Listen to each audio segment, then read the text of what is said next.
Today we got some clear weather and I was able to get my snowmobile and go for a short run up to the mountains.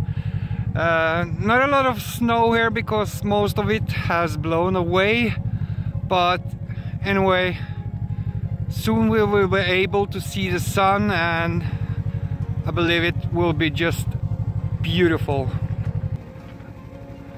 All the way at the bottom you can see Mehamn, the village Mehamn, and of course black skies. It's reported a new storm is on its way with snow and everything, and it will arrive from south, so I think the shit will hit the fan, as they say. Try the other way.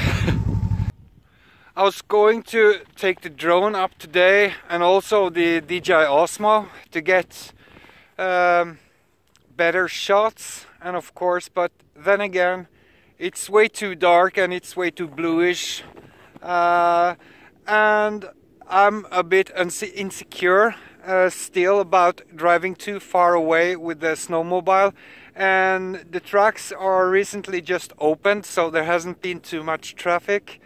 So I like to live on the safe side. I've been climbing these mountains now and just trying to sort of explore, and quite beautiful, but it's starting to blow again, so I'm going to head down and back to work.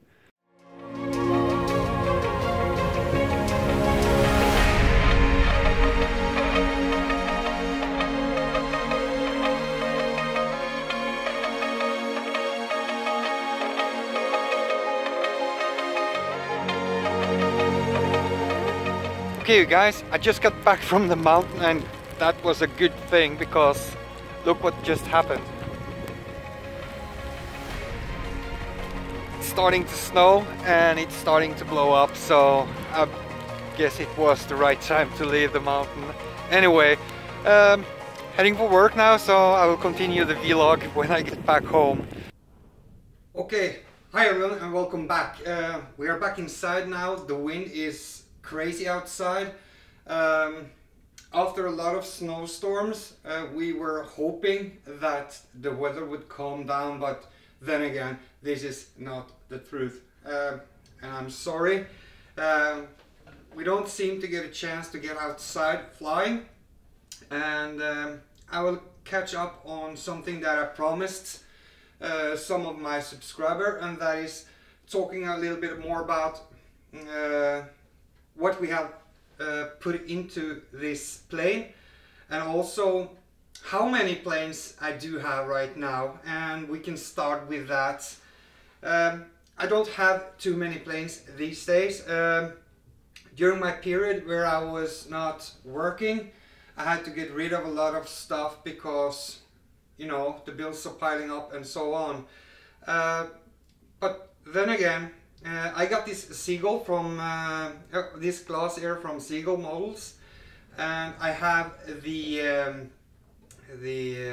Seawind from ST Models, and I have one small P47 from E-Flight, those UMX models.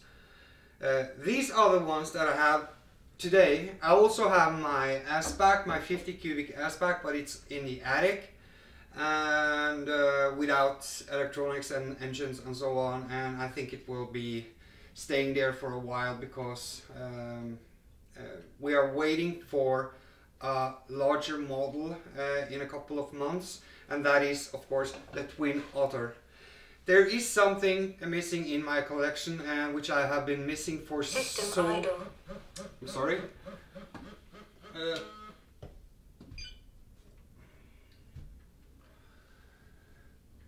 There is something that I have missed for so long now, and that is an RC helicopter.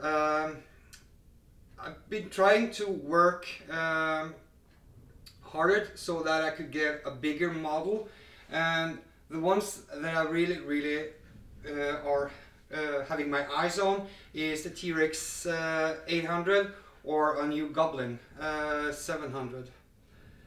The reason that I want to have those big helicopters is that I feel that they are much better for me when I do like smooth 3D with them. They are more capable of doing this in great movements than 450 or say a 500 size helicopter. But then again, I hope that during this spring I will be able to get a helicopter as well as getting the Twin Otter in the house. What we have put into this one, first of all, I want to say that we were breaking in the engine, and the engine is an SC120. During the break-in, we had some really bad errors. First of all, the indication lights on my AR9110, it's sort of a power box. It's powered with two LiPos, two cell LiPos. This went AWOL and it was blinking and acting crazy. And one of my ailerons just went flat down and really scary. And I think, hey, what if we did the maiden without breaking in the engine, as we do sometimes, but I really wanted to do it the correct way this time. So I thought, hey, there must be something wrong with the servos, because even though it went flat down, the servo sort of reconnected so that it was no resistance. I could take the elevator up and down, aileron up and down, and no resistance. Repower the plane and it goes back to normal, and throttling my engine and it did the same, and my receiver just went AWOL. So I thought, okay, perhaps I need to put a new receiver, I need to buy a new receiver. This receiver hasn't been in too many crashes and never been sort of exposed for anything like water or so on, because I always put them in foam so that they won't get hurt. Every satellite on the receiver is changed, so it couldn't be that. But then I started to think about that this power box, it has two cell LiPo connected right into it. So does this receiver come with BEC? And after reading about it, no, it doesn't. But it doesn't give out more than 7 volts. It's close up to 7 volts, I think. And then again, the servos that I was using, the PowerPro 9110, I think, they are capable of voltage up to 6 volts. And then again, I gave them a bit more, so perhaps this is the reason that my servos didn't cope with the power. But I feel kind of it's a bit strange, but then again not, because you guys that have been following me for many years now, did you remember the Twin Otter when I was flying it in the sun, and I thought that I had this problem because I was flying in the sun and suddenly the Twin Otter just went over? What if the same thing happened to the Twin Otter? What if this was the reason for it to go down? And the other thing, this Cessna had the same receiver. What if the same thing happened with the Cessna, that the aileron started to bounce on both sides, making the plane really hard to control, and just went straight into the forest? It's the same type of receivers. The one that I had in the Cessna is replaced, of course, because that one broke. And I'm thinking, this is not ideal at all. So after reading a bit, I thought that it's really much better to just put high voltage servos on the plane. And so I did. I changed the servos in the ailerons with high voltage servos, and I have high voltage servos for the flaps and also for the elevator and the rudder. So everything here now is sort of full or high voltage servos. Not for the throttle, but that has never been a problem. Perhaps it will be, I don't know, but it hasn't been any problem. It's not there, it cuts, it's on the ailerons and on the elevator, which it uses a lot of power to hold the servos. So I changed them and started up, powered up the plane and tried to use the ailerons again, but still there were one light blinking on the receiver, so I thought perhaps there's a bad connection someplace.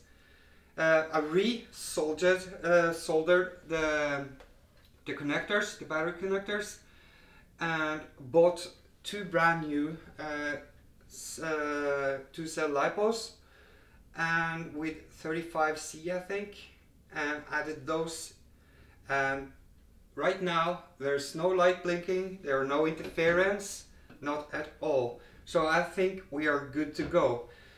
Due to the lack of servos and the prices that we have here in Norway, I spend money on a servo brand that I never thought I would use, and that is of course Hi-Tech. I bought some high voltage Hi-Tech servos, and these servos are 23 kilo servos, so they will handle the elevator and the aileron and the side rudder quite good. After posting a picture of my build, of course, on Facebook, on the Ringebu RC Gut page, I got some feedback about how to set up the rudders, because this plane has insane authority. So you want to go with the recommended settings, which I'm going to do right now. I'm going to set up all the rudders, and of course you need to add a lot of expo. Internet is a beautiful place where you can get all the information that you want, and after reading about this glass here, everybody that has this plane tells that it has a lot of authority. But then again, when you're flying with the floats, you have to be really careful, because you have something that want to drag the plane back down again.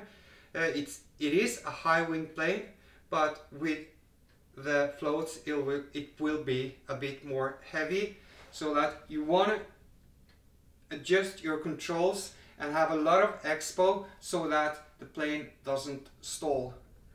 We are going to take the Maiden with the floats though, because we are flying on snow, and I'm not going to bother myself buying skis for this one, because these metal or aluminium or what the hell they are supports, they are so soft that with every landing they will bend a bit. So I'm going to replace this in the summer with carbon fiber, and also going to eventually, if the plane works great and I love flying it, replace the ones for the floats as well.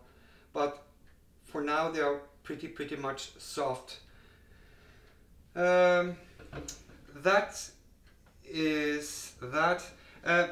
The placement of the engine is a bit low. I should have it a bit up, because the spinner doesn't match the cowling, and if I sort of trying to bend the cowling a bit down, it doesn't look great with these white stripes and so on. So, but everything is sort of installed after the manual, but I